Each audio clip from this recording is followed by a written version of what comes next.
So I'm Dr. Farnaz and I'll be talking to you on approach to lid tumors. So we have a range of pictures here and we have a flowchart here. How difficult would that be to remember? So just by looking at this and also a patient with a lid tumor, do you feel confused, worried, getting a headache or a head rush, and finally end up getting a look from your patient like this? So today is the end for all of that, because we'll be able to describe a lesion and then comment on the differentials and definitely say if it's a benign or malignant one.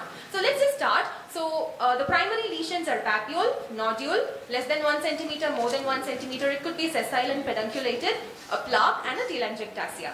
The secondary lesions are scales, crust, erosion, lichenification and ulceration. So what do you ask in history about the duration of the lump, associated symptoms, progression, persistence, any other swellings in the body, any previous surgeries and recurrence. Then, local examination, first you look for the shape, extent, site, location, color and texture, and loss of cilia is a sign of malignancy, right? Then, we feel for the temperature, that is warm, tenderness, surface, how's the edge and the consistency, right? Alright, then moving on, press, move and listen, compressibility, reducibility, pinch test, mobility in both directions, underlying extraocular muscle attachment, pulsatility, bruit, and finally light it up for transillumination. Definitely do not forget the regional lymph node examination. So we have a flat lesion over here, papulomatous, rough in texture, no loss of cilia, and similarly a pedunculated lesion here. So probably a benign squamous papilloma. Then ranging from flat, non-elevated to nodular and pigmented, arising from the melanocytes, this is going to be cutaneous nevi. Plexiform neurofibroma, classical S-shaped ptosis, can range from small bulkiness to mechanical complete ptosis. Red and blue lesions, hemangioma, which can be by birth or acquired. Compressibility you can see in the last two pictures of the top row. And malformations of the arterioles, venules and lymphatics in the lower row, right? The cystic lesions. So what are the cystic lesions we have? Epithelial inclusion cyst, transillumination positive, a sebaceous cyst, transillumination negative because of the contents, and dermoid cyst. The features of malignancy would be rounding, thickening, destruction of lid margin architecture, loss of eyelashes, ulceration and telangiectasia. A nodulo-ulcerative lesion, rounded, rolled out edges, telangiectatic vessels, base necrosis, all locally invasive, everything is associated with basal cell carcinoma. Then, so we have lid margin tumor over here associated with keratin also, but on eversion we have a large mass, so everting is very, very important. And finally, the master. Sebaceous gland carcinoma can range from a nodular yellow lesion to a palpable indurated mass and also a fungating mass. But can you see the last picture in the lower row? Recurrent blepharitis and recurrent blepharoconjunctivitis, recurrent chalazions, especially at the same site, depict a mimic as sebaceous gland carcinoma. Let's just put into practice what we read, okay?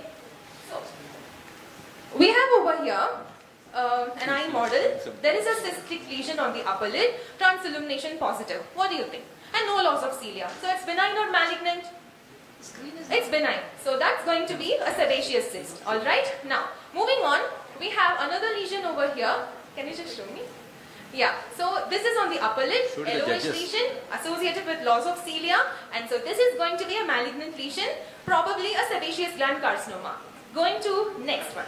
So we have over here an ill-defined lesion associated with, it's locally invasive. Then there is, so rolled out edges associated with base necrosis as well. So what do you think it is?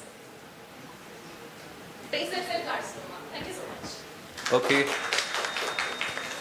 Yeah, teacher, you called us as students anyway. I have a question. You have a lot of lesions around what you showed. How do you decide between an incisional biopsy versus an excision biopsy, where you can completely remove the tumor subject for histopathology, versus you remove a part of the tumor and then go ahead? How do you decide the decision between these two biopsies? So, incisional biopsy is preferred when the lesion is not well defined and the extent is like, we do not know the extent. So, whereas excisional biopsy, we are very sure that if we go along with it and we remove the excess, extra 4 millimeters margins as well, we can remove the complete lesion. Not on the size? Is it the size or the definedness, definition of the tumor? Definition is more important than the size, sir. So, the accessibility can be planned only at that time. So incisional biopsy is required when there is it is ill-defined, and we cannot come to a conclusion just with the appearance which tumor it is. Okay, thank you. Thank you, sir. I think I'll have a round of claps for Dr.